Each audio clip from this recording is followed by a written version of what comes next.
meron na ako ditong parcel from noon na i-unbox. So, ito kasi binili ko parang 5 days ago. Ang tagal bago dumating. Pero usually kasi, kapag nag-order ka is 1 day lang. Pero ito ay hindi ko siya mabilis na receive.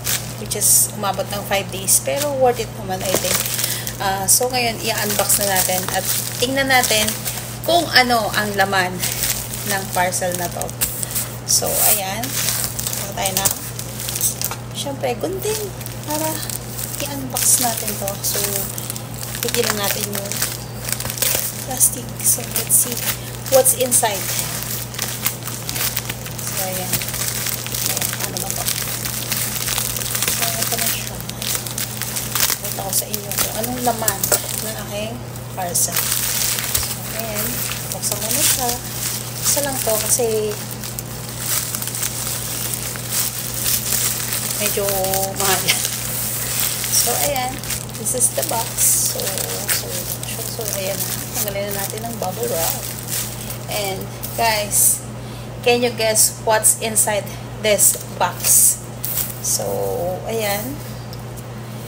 Wow, ang ganda ng box, diba? Tingnan natin kung anong laman.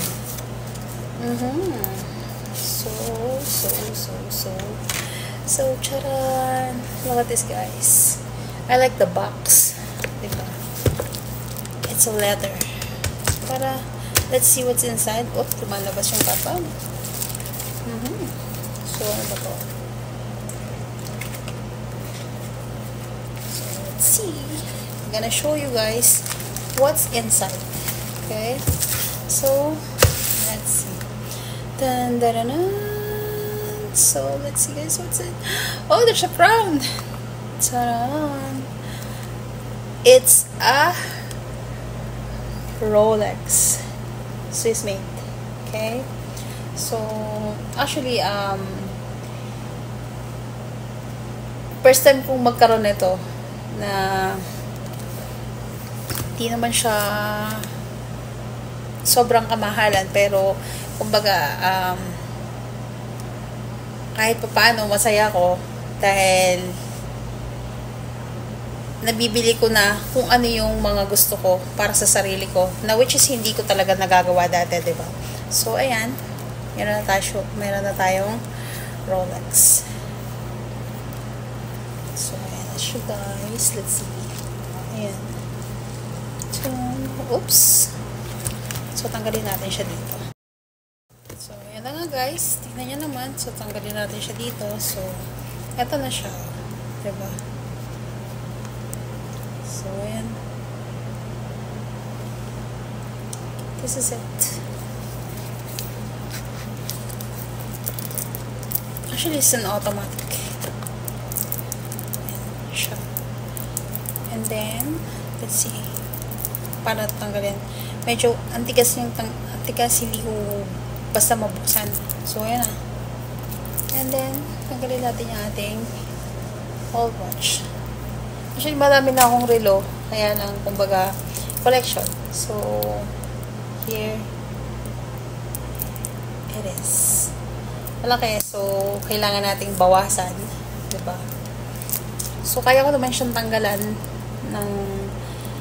ng bracelet para magkasya sa wrist ko. Diba? So, ayan na siya. So, thank you Lord sa blessing kasi kahit paano po na bibili ko na kung ano yung mga gusto kong bilhin. Hindi katulad dati, talagang wala talaga. Never po akong nakabili ng kahit na mumurahing relo. But at least now, nakakabili ako ng mga ganitong bagay na dati ay sa mga pictures ko lang nakikita or sa ibang tao na afford talaga na makabili ng mga ganitong bagay. So, this is a gift for myself actually. Diba? So, bawasan na lang po natin para masuot. Diba? Pero hindi ko naman siya pang araw-araw. Ayan, kapag may mga lakad lang, ganyan, diba? Kasi hindi naman ako masyadong maarte sa katawan. Ganyan.